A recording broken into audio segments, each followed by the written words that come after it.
नाज़रीन आदाब, आप देख रहे हैं INN चैनल। मैं हूं शेख अहमद अली। आज की खास बात में हम देखेंगे कई अहम कौमी और बैनुल अक़वामी खबरें।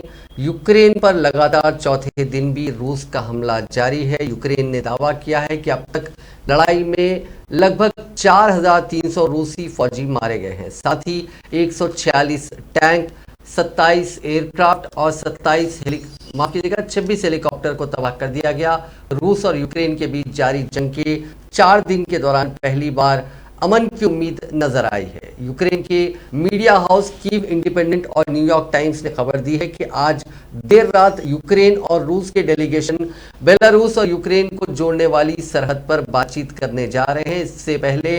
इसके पहले दिन भर ये खबरें आती रही कि यूक्रेन के सदर अपने किसी मेंबर को बातचीत के लिए बेलारूस भेजने को तैयार नहीं है, क्योंकि वो सीधे तौर पर जंग में रूस के साथ हैं। बहरहाल अब ये तय हुआ है कि बातचीत बॉर्डर पर होगी। इधर पुतिन ने आइटमी हथियारों से लैस यूनिट को हाई अलर्ट पर रहने को कहा है। रूस के सदर व्लादिमीर पुतिन यूक्रेन पर किसी भी कीमत पर कब्जा करना चाहते हैं। एक रिपोर्ट के मुताबिक पुतिन ने रूस की स्पेशल डिटरेंस डिफेंस यूनिट को हाई अलर्ट पर रहने को कहा है। दुनिया के लिए फिक्र की बात यह है कि यह यूनिट आइटमी हथियारों से लैस है। पुतिन ने यह हुक्म डिफेंस मिनिस्टर सर्गोई शोइगु को टीवी मीटिंग में दिया। कहा कि मशरकी ममालिक हमारे मुल्क के बारे में बहुत एग्रेसिव बयानबाजी कर रहे हैं। डिटरेंस यूनिट को हाई अलर्ट पर रखिए। उन्होंने हामी भरी रूस पर जो पाबंदियां लगाई जा रही हैं वो पूरी तरह उन्होंने उन्हें गैर कानूनी बताया।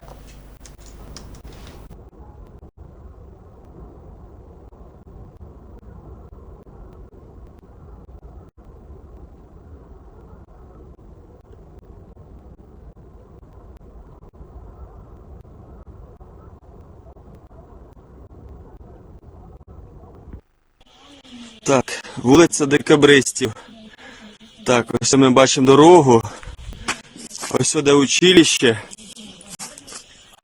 Це назад, а тепер дивіться, що зробили ось тут. І горить нефтебаза. Ось вам, будь ласка. Мирне населення не б'ють, дивіться.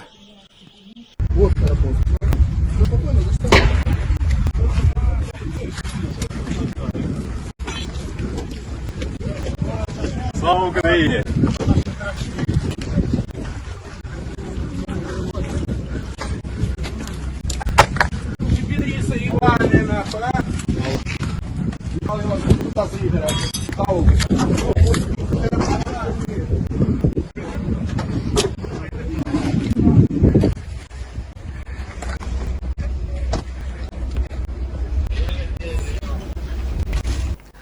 रूसी अफवाज यूक्रेन के दूसरे सबसे बड़े शहर खार्किव में दाखिल हो गई। एक मीडिया हाउस ने मकामी अफसरान के हवाले से इतला फराहम की है। खार्किव इलाका इंतजामिया के सरबराह ओलेग सैनगियोवोफ ने कहा कि शहर में हल्की फौजी गाड़ियां दाखिल हो रही हैं। इस रिपोर्ट के मुताबिक कई वीडियो फुटेजेस सामने है जहां रूसी फौजी गाड़ियों को शुमाल मशरकी शहर की सड़कों पर नकलो हरकत करते हुए देखा गया। इस रिपोर्ट के मुताबिक शहरियों से घरों के अंदर रहने की अपील की गई है और कहा गया है कि रूसी फौजी शहर के मरकज में मौजूद हैं। उन्होंने कहा कि घरों को मत छोड़िए, यूक्रेन की मुसल्लह फोर्सेस दुश्मन को खत्म कर रही है। शहरियों को सलाह दी जाती है कि वो सड़कों पर कतई नहीं जाएं। खार्किव के अहदेदारान ने आज सुबह मकामी लोगों को पनाहगाहों और सड़कों से दूर रहने का इंतबाह दिया।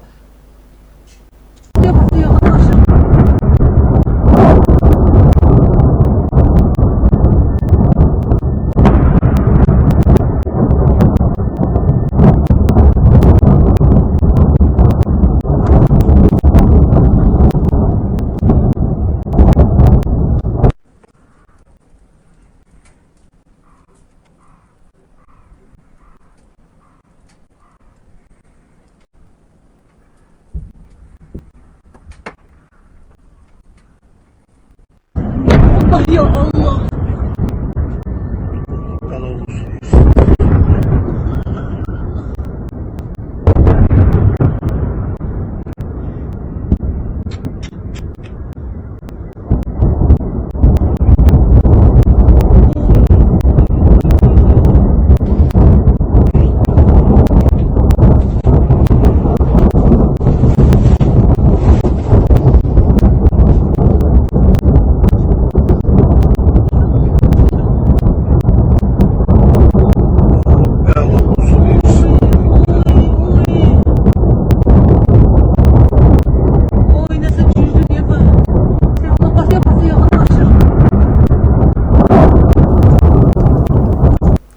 रूसी फौज ने इतवार की सुबह यूक्रेन की वॉसिलकेव में एक तेल के डिपो पर मिसाइल हमला किया और खारकेव में एक गैस पाइपलाइन को धमाके से उड़ा दिया। एक रिपोर्ट के मुताबिक पहला धमाका यूक्रेन के दारुल हुकूमत कैफ से तकरीबन 30 किलोमीटर दूर जुनूब में वाक़ शहर वॉसिलकेव में हुआ, जहां एक बड़े फौजी अड्डे के साथ कई ईंधन के टैंक भी मौजूद हैं। दूसरा धमाका यूक्रेन के खारकेव में हुआ, जहां रूसी सिक्योरिटी फोर्सेस ने कुदरती गैस की पाइपलाइन को धमाके से उड़ा दिया। यूक्रेन की वजारत दाखिला के मुशीर एंटोन गेराशेंको ने टेलीग्राम पर कहा कि केएलओ कंपनी के ऑयल डिपो को मिसाइल से निशाना बनाया गया है। इमदादी कारकुन जाए हादसे की तरफ रवाना हुए। धमाके में किसी के हलाक होने की कोई इतला नहीं है। रूस की जानिब से बतौर मुस्तकिल रुकन वीटो पावर इस्तेमाल करने के सबब करारदाद के इजरा में नाकामी के बाद सलामती काउंसिल आज इतवार के रोज एक इजलास मुनक्किद कर रहा है। इजलास का मकसद एक करारदाद मंजूर करना है, जिसमें कल यानी पीर के रोज अक़वाम मुत्तहिदा की जनरल असम्बली का खुसूसी इजलास मुनक्किद करने का मुतालबा किया जाएगा। ये इजलास रूस और यूक्रेन के दरमियान तनाज़े के लिए मख्तस होगा, ये बात सिफारती ज़राए ने बताई। वाज़ेह है कि इस सूरत हाल में सलामती काउंसिल के 5 मुस्तकिल अरकान में से कोई भी मुल्क वीटो पावर का सहारा नहीं ले सकता। जनरल असम्बली के इस गैर मामूली इजलास का मकसद अक़वाम मुत्तहिदा के 193 रुकन ममालिक की जानिब से रूस यूक्रेन तनाज़ा, अक़वाम मुत्तहिदा के मंशूर की खिलाफ वर्जी, बिलखुसूस जंग की मजम्मत के हवाले से मौक़िफ़ सामने लाना है। ये बात एक सिफारतकार ने फ्रांसीसी खबररसा एजेंसी को बताई। यूक्रेन में हिंदुस्तानी सिफारत खाने की जानिब से हिंदुस्तानियों को मशवरा दिया गया कि वो जंग ज़दा इलाकों से दूर रहें। एक बयान में कहा गया कि हिंदुस्तानी बाशिंदों को मशवरा दिया जाता है कि वो तनाज़ात वाले इलाकों से हटकर मगरबी खिते में जाएं, जो सलामती की सूरत हाल और मौजूदा जवाबित के ताबे हैं। इसके अलावा यूक्रेन रेलवे की जानिब से पहले आओ पहले पाओ की बुनियाद पर कैफ से बिला मुआवजा हंगामी ट्रेनों को चलाया जा रहा है। शेड्यूल ट्रेन स्टेशनों पर हासिल की जा सकती है। यूक्रेन ने वतन वापसी की उम्मीद में पोलैंड बॉर्डर पर पहुंचे सैकड़ों मेडिकल तलबा अब भूख प्यास और जमा देने वाले ठंड से जूझ रहे हैं। 30 किलोमीटर पैदल चलकर बॉर्डर पहुंचे ये तलबा पिछले 24 घंटों से पोलैंड में दाखिल होने का इंतजार कर रहे हैं। उन्हें यहां बॉर्डर क्रॉस करने से रोक दिया गया है। वो पोलैंड और यूक्रेन में वाक़े इंडियन एम्बेसी के अहकाम के तहत वहां जाकर फंस गए हैं। इनमें से कई तलबा हाइपोथर्मिया यानी ठंड की वजह से जिस्म की गर्मी में तेजी से गिरावट वाली कंडीशन के शिकार हो चुके हैं। रूस की बमबारी से बचकर निकले ये तलबा -3 डिग्री में खुले आसमान के नीचे नई चुनौतियों से जूझ रहे हैं और अब वीडियो शेयर कर हिंदुस्तानी हुकूमत से मदद की गुहार कर रहे हैं। फोन करके भी नहीं पूछ के बच्चों तुम लोग ठीक होगी नहीं हो, क्या करेंगे हम लोग यहाँ पे। इंडियन एम्बेसी हम लोग का कोई ख्याल रखनी है, सीधे मुल्क बोल रहे तुम्हारी इंडियन एम्बेसी ने नहीं बुलाया तो हम क्या करें, कोई नोटिस नहीं हमारे पास तुम्हारा। मेरा नाम अभिमन्यु कुमार है, मैं उड़ीसा से आया हूँ यहाँ पे और मैं दिल्ली का रहने वाला हूँ। यहाँ पे हम 3 दिन पहले आए थे, उसके एम्बेसी का नोटिफिकेशन आया था कि बॉर्डर पे आप जाओ, बॉर्डर पे आपको सारी सुविधा मिलेगी। यहाँ पे आने के बाद एक तो 30 किलोमीटर पहले गाड़ी रुकवा दी, वहाँ से पैदल आए, पैदल आने के बाद फिर बीच में फिर रोक दिया। उसके बाद नोटिफिकेशन आता है इंडियन एम्बेसी का कि बॉर्डर पोलैंड बॉर्डर से आप अपने अपने स्थान पर वापस लौटे। तो अब हम जाए कहाँ, अब आप ये बताइए। और यहाँ देखिए मतलब ट्रैफिक इतना ज़्यादा है।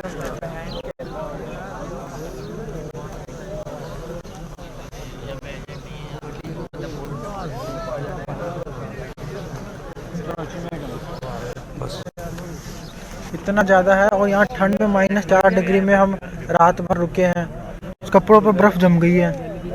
लेकिन ये है कि गेट खोलने के राजी नहीं है। गेट खोलते हैं, 2 बंदे को एंट्री देते हैं, फिर 4 घंटे 6 घंटे। यूक्रेन हमले के चौथे दिन रोमानिया से बुखारेस्ट से 198 हिंदुस्तानियों को लेकर चौथी फ्लाइट ने उड़ान भरी। इसके पहले इतवार के रोज ही 490 हिंदुस्तानी तलबा को रोमानिया और हंगरी के रास्ते हिंदुस्तान लाया गया। रोमानिया से एयर इंडिया के प्लेन ने हफ्ते की रात 9:30 बजे उड़ान भरी और इतवार तड़के करीब 3 बजे ये दिल्ली पहुंचा। हंगरी के बुडापेस्ट से भी एक प्लेन इतवार के रोज आया, इसमें 240 हिंदुस्तानी सवार थे। अब तक जुमला 709 तलबा यूक्रेन से रेस्क्यू किए गए हैं।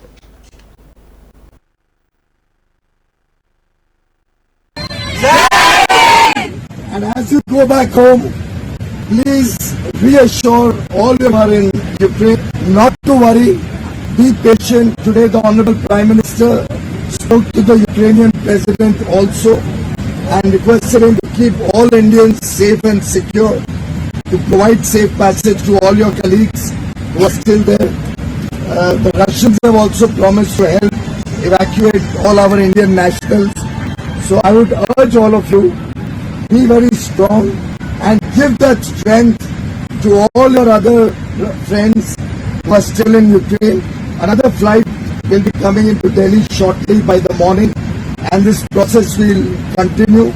I must thank the Air India crew and the entire Air India team.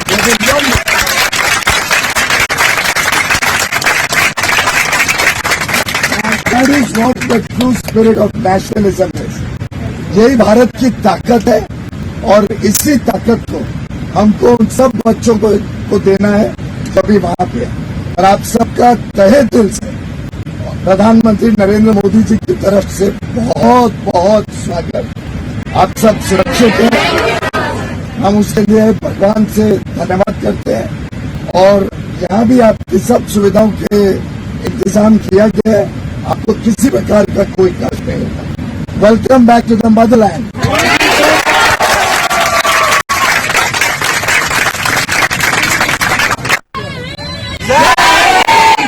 And as you go back home, रूस में यूक्रेन पर हमले का चौथा दिन है। रूस में लोगों का जंग के खिलाफ मुजाहरा तेज हो गया है। रूस की दारकूमत मॉस्को, सेंट पीटर्सबर्ग और दीगर शहरों में हफ्ते के रोज लोग सड़कों पर उतर आए और नारेबाजी की। इस दौरान 460 लोगों को हिरासत में लिया गया। इसमें मॉस्को के 200 से ज्यादा लोग शामिल हैं।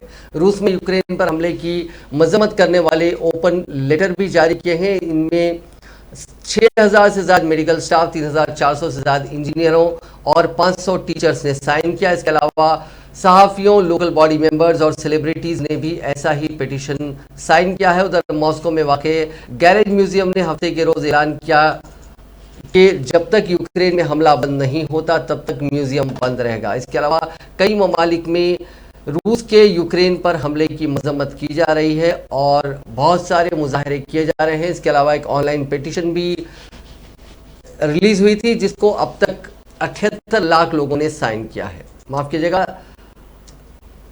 इसकी तादाद 7,80,000 लोगों ने साइन किया है। माना जा रहा है कि ये बीते कुछ सालों में रूस में सबसे ज्यादा सपोर्ट में ऑनलाइन पिटीशंस दाखिल की गई हैं। právo podmanit si Ukrajinu.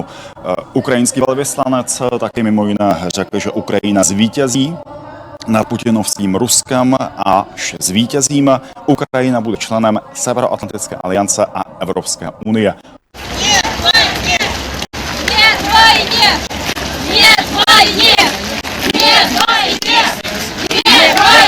Noc. Tisíce lidí podle něj strávili noc v krytech. Ohlas vyvolala jeho slova o tom, že kremelský tyran. अब देखते हैं कुछ और खबरें। वज़ीर आज़म नरेंद्र मोदी ने कहा कि ख़वातीन को बाइख्तियार बनाने की सिमत में एक बेमिसाल तब्दीली आई है और उसकी वजह यह है कि ख़वातीन खुद अब मुल्क में तब्दीली और तरक्की की कोशिशों की क़यादत कर रही हैं। इतवार को अपने माहाना रेडियो प्रोग्राम मन की बात के दौरान कौम से खिताब करते हुए नरेंद्र मोदी ने बताया कि चाहे वो स्किल इंडिया हो, सेल्फ हेल्प ग्रुप्स हों या छोटी और बड़ी सनतें, ख़वातीन हर जगह क़यादत कर रही हैं। कौशल और प्रतिभा से जुड़े कितने ही उदाहरण हम मन की बात में लगातार साझा करते रहे हैं। आज चाहे स्किल इंडिया हो, सेल्फ हेल्प ग्रुप हो या छोटे बड़े उद्योग हो, महिलाओं ने हर जगह मोर्चा संभाला हुआ है। आप किसी भी क्षेत्र में देखिए, महिलाएं पुराने मिथकों को तोड़ रही हैं। आज हमारे देश में पार्लियामेंट से लेकर पंचायत तक अलग अलग कार्य क्षेत्र में महिलाएं नई ऊंचाई प्राप्त कर रही हैं। सेना में भी बेटियां अब नई और बड़ी भूमिकाओं में जिम्मेदारी निभा रही हैं और देश की रक्षा कर रही हैं। पिछले महीने गणतंत्र दिवस पर हमने देखा कि आधुनिक फाइटर प्लेन्स को भी बेटियां उड़ा रही है। देश ने सैनिक स्कूलों में भी बेटियों के एडमिशन पर रोक हटाई और पूरे देश में बेटियां सैनिक स्कूलों में दाखिला ले रही हैं। इसी तरह अपने स्टार्टअप जगत को देखें। पिछले सालों में देश में हजारों नए स्टार्टअप शुरू हुए। इनमें से करीब आधे स्टार्टअप्स में महिलाएं निदेशक की भूमिका में है। पिछले कुछ समय में महिलाओं के लिए मातृत्व अवकाश बढ़ाने जैसे निर्णय लिए गए हैं। बेटे और बेटियों को समान अधिकार देते हुए विवाह की उम्र समान करने के लिए देश प्रयास कर रहा है। इससे हर क्षेत्र में महिलाओं की भागीदारी बढ़ रही है। आप एक और बड़ा बदलाव भी होते देख रहे होंगे। ये बदलाव है हमारे सामाजिक अभियानों की सफलता। बेटी बचाओ बेटी पढ़ाओ की सफलता को ही लीजिए। आज देश में लिंग अनुपात सुधरा है। स्कूल जाने वाली बेटियों की संख्या में भी सुधार हुआ है। इसमें हमारी भी जिम्मेदारी है कि हमारी बेटियां बीच में स्कूल न छोड़ दें। इसी तरह स्वच्छ भारत अभियान के तहत देश में महिलाओं को खुले में शौच से मुक्ति मिली है। ट्रिपल तलाक जैसे सामाजिक बुराई का अंत भी हो रहा है। जब से ट्रिपल तलाक के खिलाफ कानून आया है, देश में 3 तलाक के मामलों में 80% की कमी आई है। ये इतने सारे बदलाव इतने कम समय में कैसे हो रहे हैं? ये परिवर्तन इसलिए आ रहा है क्योंकि हमारे देश में परिवर्तन और प्रगतिशील प्रयासों का नेतृत्व अब खुद महिलाएं कर रही हैं। देश में जन भागीदारी को मजबूत करती है और जब जन भागीदारी हो तो बड़े से बड़े लक्ष्य अवश्य पूरे होते हैं। मेरे प्यारे देशवासियों, आज से कुछ दिन बाद ही 8 मार्च को पूरी दुनिया में इंटरनेशनल वुमेन्स डे। मरकजी वजीर अखिलती उमूर मुख्तार अब्बास नकवी ने कहा कि मुल्क में हिजाब पर कोई पाबंदी नहीं है। उन्होंने शहर हैदराबाद के एनटीआर स्टेडियम में मरकजी वजीर सियाहत जी किशन रेड्डी के साथ हुनर हाट का इफ्तिताह करने के बाद मीडिया से बात करते हुए कहा कि मामला फिलहाल अदालत में है। उन्होंने कहा कि अवाम मुल्क में कुछ भी पहनने के लिए आज़ाद है। हो सकता है कि बाज़ इदारों ने ड्रेस कोड लागू किया हो। अवाम को ये समझना चाहिए कि हुकूक और फ़राइज़ मसावी तौर पर अहम है।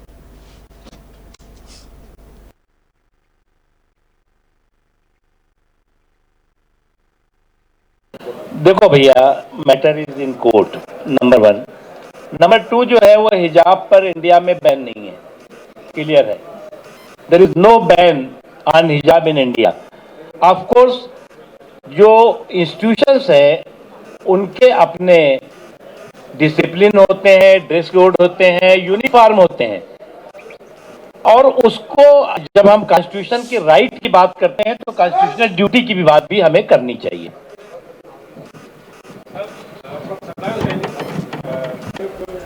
देखो भैया, इतवार की सुबह मुंबई के शहरी नींद से जागे तो पता चला कि वो बिजली सप्लाई से महरूम है, क्योंकि बिजली कंपनी बेस्ट की बिजली सप्लाई एक बड़े नुक्स की वजह से मुतासिर हुई। तकरीबन 1 घंटे बाद बिजली की फराहमी बहाल की गई। बेस्ट कंपनी और टाटा बिजली हाउस के जराये के मुताबिक टाटा पावर हाउस के ग्रिड में नुक्स की वजह से जजीरा नुमा मुंबई से लेकर चिंबूर और गोवंडी और वसती मुंबई के तिजारती इलाके दादर, परेल और माहिम और साइन में भी बिजली सप्लाई मुतासिर हो गई थी। महाराष्ट्र के वजारत ईंधन के सेक्रेटरी दिनेश उपाध्याय के मुताबिक मिलिन ट्रॉम्बे लाइन में नुक्स पैदा हो गया था। इसके बाद बिजली सप्लाई मुतासिर हो गई और सुबह 11 बजे मुतअद्दिद इलाकों में बिजली सप्लाई बहाल कर दी गई। वेस्टर्न रेलवे की CPRO रविंदर भाकर ने कहा कि वेस्टर्न रेलवे के मज़ाफ़ाती खिदमात बिजली बहरान से मुतासिर हुई हैं। 50 ट्रेनें मनसूख की गई और ताख़ीर से चली।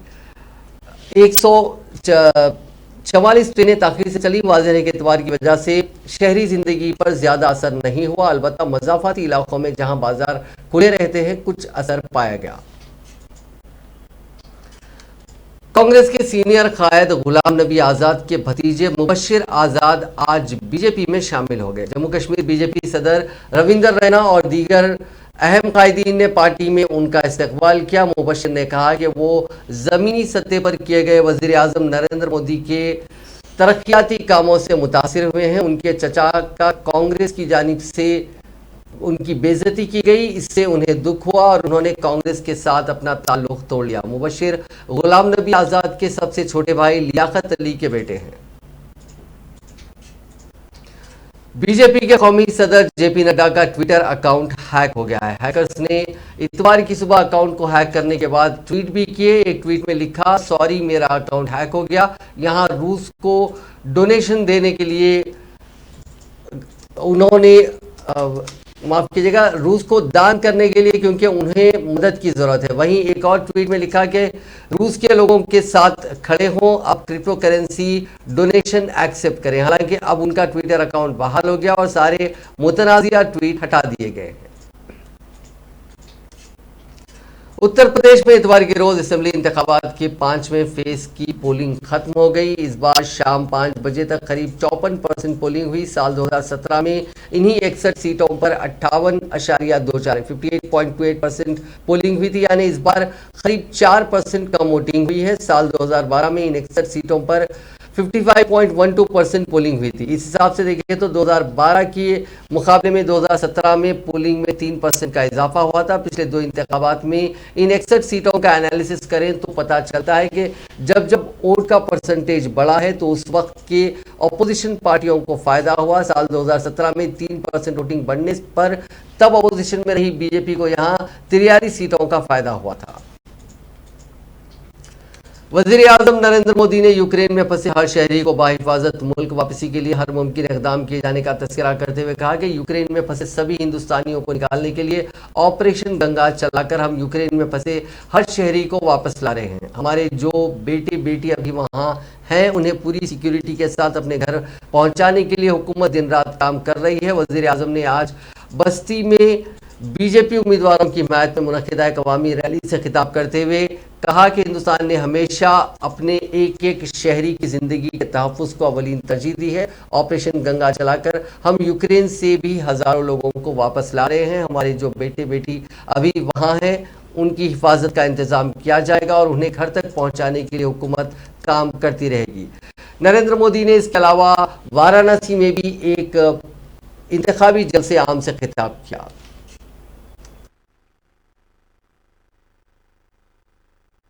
भाई और बहनों, काशी काशी तो अविनाशी कही जाती है और काशी के लोग जब विश्वनाथ धाम परियोजना को लेकर गर्व का अनुभव कर रहे थे तो उस समय हमने एक और अनुभव किया। हम सभी ने देखा कि भारत की राजनीति में कुछ लोग किस हद तक नीचे गिर गए हैं। मैं किसी की व्यक्तिगत आलोचना करना पसंद नहीं करता और नहीं किसी की आलोचना करना चाहता हूं, लेकिन जब सार्वजनिक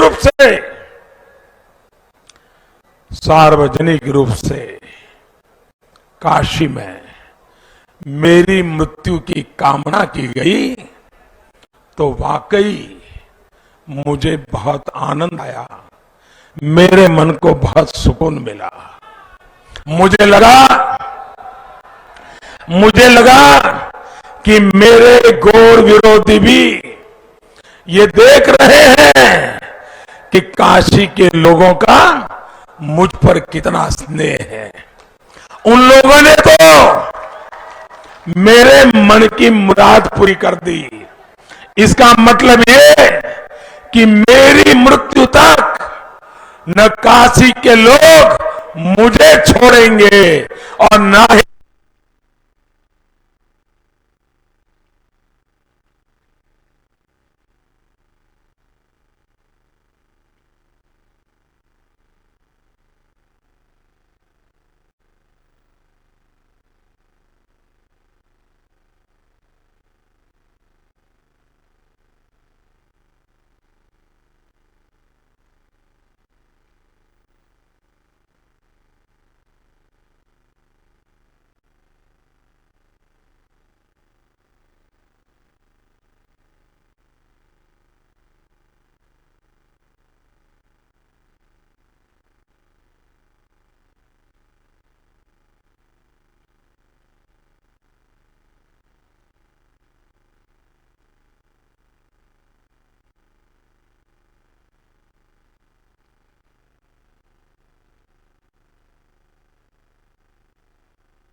में श्रेयस अय्यर 69 बनाकर टॉप स्कोरर रहे। इंडिया की इस फॉर्मेट में ये लगातार 12वीं जीत है।